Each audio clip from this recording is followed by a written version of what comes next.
வணக்கம், என் பேர் doctor ரிபப்ளிகா Sridhar. RMT மருத்துவமனை, சிறப்பு மருத்துவமனை மற்றும் அறக்கட்டளையோட சேர்மன் நானு. இந்த ஹாஸ்பிட்டல் கீழ்பாக்குல 4வது பிரான்ச்சா தொடக்க இருக்கிறோம். இதுல சிறப்பு என்னன்னு பாத்தீங்கன்னா மல்டி ஸ்பெஷாலிட்டி, எல்லா ஸ்பெஷாலிட்டியும் இருக்கு. ஆனா ஆர்எம்டியோட சிறப்பு பாத்தீங்கன்னா முதுமை தரத்துக்கு ஜீரியாட்ரிக் கேர், பாலியேட்டிவ் கேர் சிகிச்சை, அதாவது குணப்படுத்த முடியாத நோய்களுக்கு வலி நீக்கமும் ஆதரவும். இன்னொரு விஷயம் பாத்தீங்கன்னா நாங்க ஹோம் விசிட்ஸ் பண்ணிட்டு வரோம். 30 ஆண்டுகளாக ஆர்எம்டி மருத்துவமனை டி நகர்ல செயல்படுது. டி நகர், அசோக் நகர், ஸ்ரீபெரும்புத்தூர், இது 4வது ஒரு பிரான்ச். இதை தவிர செவிலியர்களுக்கு பயிற்சி கொடுத்துட்டு இருக்கோம்.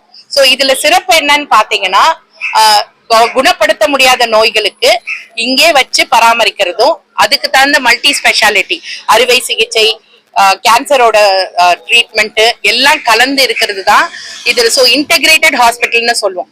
எல்லா மல்டி ஸ்பெஷாலிட்டியும் இருக்கு. கூட நீங்க பாத்தீங்கன்னா geriatric, palliative care and cancer care 3 இணைந்து எல்லா இடத்துலயும் கிடைக்கிறது பெரிய கஷ்டம்.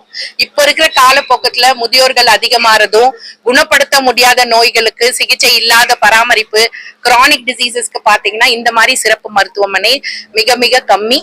இதுல இன்டெகிரேட்டடா நாங்க 30 ஆண்டுகளா பண்ணிட்டு வரோம். இது அடுத்த பிரான்ச்சா வருது. இந்த கிளைனால நிறைய பேர் பயன்படுவாங்க அப்படின்றது உறுதியாக நாங்களோட ஃபியூச்சர் பிளான் பாத்தீங்கன்னா இதே மாதிரி சிறப்பு மருத்துவமனைகள், அதாவது ஒரு 50 பெட்டுக்கு உண்டானது தமிழ்நாடு பூரா கொண்டு வரணும் அப்படின்றது எங்களோட பிளான். ஏன்னா நீங்க சிட்டில பாத்தீங்கன்னா நிறைய இந்த மாதிரி சிறப்பு மருத்துவமனைகள் கிடைக்கும். நான் சொன்ன மாதிரி முதியோர்களுக்கு இப்ப புது ஸ்பெஷாலிட்டி ஹாஸ்பிட்டல் மாதிரி எல்லாம் பண்றாங்க. ஆனா எல்லாம் இணைந்து பாலியேட்டிவ் கேர், புற்றுநோய் மற்றும் இந்த மாதிரி ஹோம் விசிட்ஸ் எல்லாம் கலந்து இருக்கிற மருத்துவமனைகள் கம்மி. சோ தமிழ்நாடு பூரா, குறிப்பா 2 டயர் சிட்டிஸ் சொல்லுவோம் இல்லைங்களா, அங்க இவங்க எல்லாருமே சென்னைக்கு வர முடியாத இருக்கிற ஒரு பகுதி மக்களுக்கு இது போய் சேரணும். அதுதான் எங்களோட ஃபியூச்சர் பிளான்.